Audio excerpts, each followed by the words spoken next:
In this video, sponsored by the makers of Rise of Kingdoms, we're going to review the face-to-face with the developers Hot Topics Q&A that landed in the last 24 hours. Due to the large amount of new content being released recently, our dev team has received many suggestions and questions. We've selected the most hotly discussed topics in the community to answer. We'll also use this opportunity to share a bit more about our future development plan. If you have any questions about the content, feel free to discuss it in the community. Your feedback is important. Let's go, baby. Question 1. I don't understand your plan for adjusting special immigration. Can you explain it in more detail? We're sorry if our previous explanation in the community about special immigration was unclear. Our plan for adjusting special immigration is as follows. After the adjustment, special immigration will no longer take up a special immigration quota. So today, every month, you can do one special immigration or migration into a imperium kingdom. Instead, it will cost special immigration points. And at the end of each KVK, special immigration points will be issued to the kingdoms based on the following rules. Every kingdom receives a fixed number of these points. Kingdoms will receive extra points based on the total number of dead troops of the top 300 governors in the Lost Kingdom Death Leaderboard. Interesting. Rankings and total deaths only include T4 or higher. So kingdoms that have a lot of dead troops will get extra points to allocate toward bringing players in. The application and approval rules for special immigration will remain unchanged. Successful special immigration will consume special immigration points based on the immigrating governor's power. You know, look, here is the weirdness, in my opinion, about kingdoms. They're either growing or they're dying, but there's really no such thing as a stable kingdom, in my opinion. A kingdom that is stable is actually slowly dying. It just seems like it's stable. IMO. I get that maybe it's possible to be stable, but like you're either winning or you're losing, and it's just one or the other, and there's no middle ground. So I think the weirdness here is that when you become an imperium kingdom, you're on your way to being a dead kingdom when you lock for migration. This might make it so that kingdoms can bring more players in, but it will be a question of balance in order to prevent super large kingdoms from just growing stronger and stronger and stronger. Like what needs to happen is that the bigger kingdoms need to find a way to be stable, and that stable state really doesn't exist today. Like it's all about the feeling of the momentum of either growth or like, it's not growing, it's dying, and then people leave. So I don't know how you solve that, but this will be interesting to see the details of how many points different players are going to cost. And maybe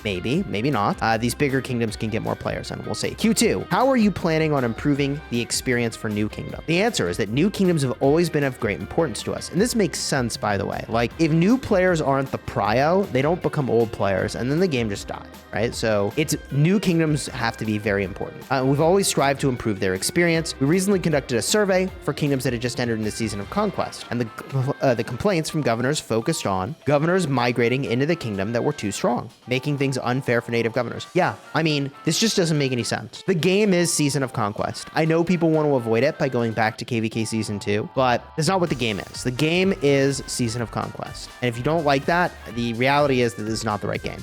And the ability to go back to KVK 2 over and over and over creates a situation that is not fair to the younger players. Right? New kingdoms were being matched with older kingdoms in KVK, resulting in most governors in the new kingdoms being unable to keep up. Yeah, we just had this happen on my restart account. One of the war camps was a single kingdom that was massive. They were like an 8 alliance kingdom, but they were so young, they got cooked. It did not matter that they had all those players. So you can't match a young kingdom versus an old kingdom. It doesn't work, even if they overwhelm. To improve the new kingdom experience, we're currently looking at both the immigration and story matchmaking systems. In terms of migration, we're planning to adjust cross-season immigration rules for KVK Season 2 and 3 kingdoms, as well as same-season immigration rules for KVK Season 4 kingdoms, the first season of Conquest KVK. Our current plan is as follows. Extra requirement for cross-season immigration to a KVK Season 2 kingdom. The migrating character cannot be more than 120 days older than the target kingdom. Wow. So you could still maybe play with a friend, but you can only be 120 days of age, I think more advanced, I guess. That's interesting.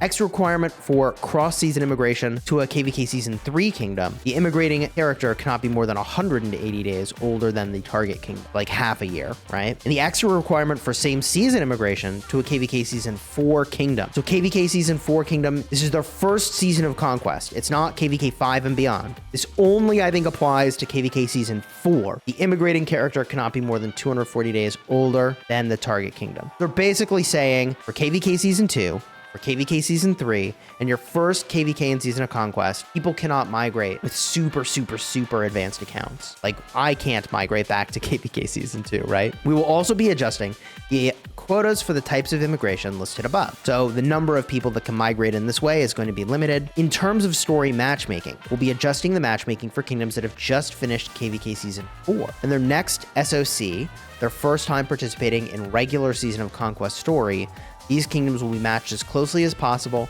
with kingdoms of similar ages. I mean, I think that makes sense. It's just going to be really tricky to get enough kingdoms of the same age, of the same size, queuing for the same thing, but I'm very eager to see how that goes.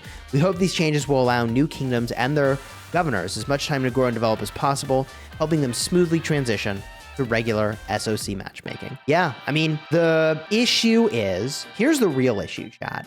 Here's the real issue that I don't know how you solve. I'll just point out what the problem is. And it's not necessarily a problem like something was designed poorly. It's a problem as in like, here we are in the world and I don't know what they do about it, which is as follows. The end game players that have been around for years have very advanced accounts, and there's really no way that the younger players can catch up to the older players. Even just the iconic crystals and the way those work, I still don't have iconic crystals on all my legendary equipment, and it's not like I've dismantled them. So it just takes forever for certain systems and things to catch up.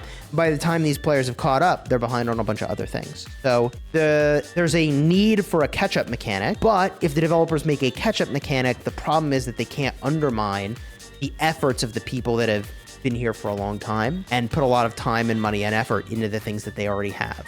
So how do you help people catch up without undermining the value of the things that people have put a lot of time, attention, effort, and care into? And that's the weirdness. I don't know what the solve is, but I'd be curious for your thoughts down below in the comments. Now, up next, the guarantee system for drawing armaments needs work. Hey, look, this question? Okay, I'm listening. Even when drawing an armament with a guaranteed special inscription, it's still possible that I'll get a special inscription I already own.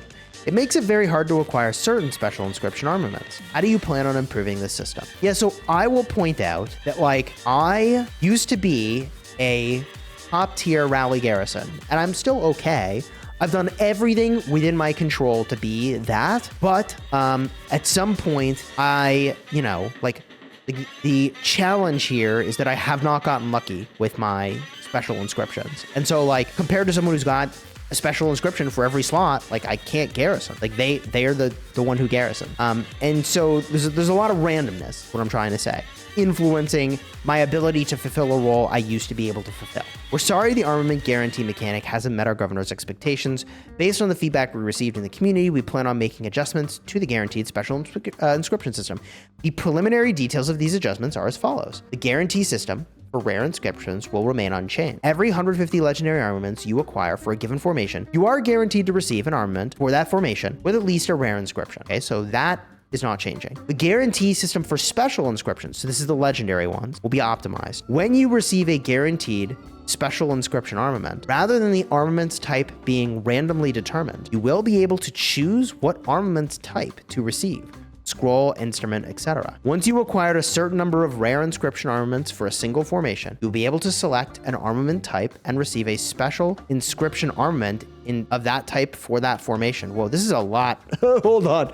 I need to reread that. Once you've acquired a certain number of rare inscription armaments for a single formation, you'll be able to select an armament type, so that's like scroll, instrument, etc., and receive a special inscription armament of that type for that formation. That's huge. I remember, at least I thought I remember the developers saying, like, they'd come out with ways to reliably get the special inscriptions for the instrument slot and the accessory slot and the flag slot.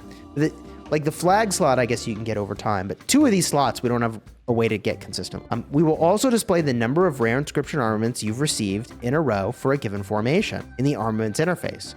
The count will reset whenever you select a special inscription armament.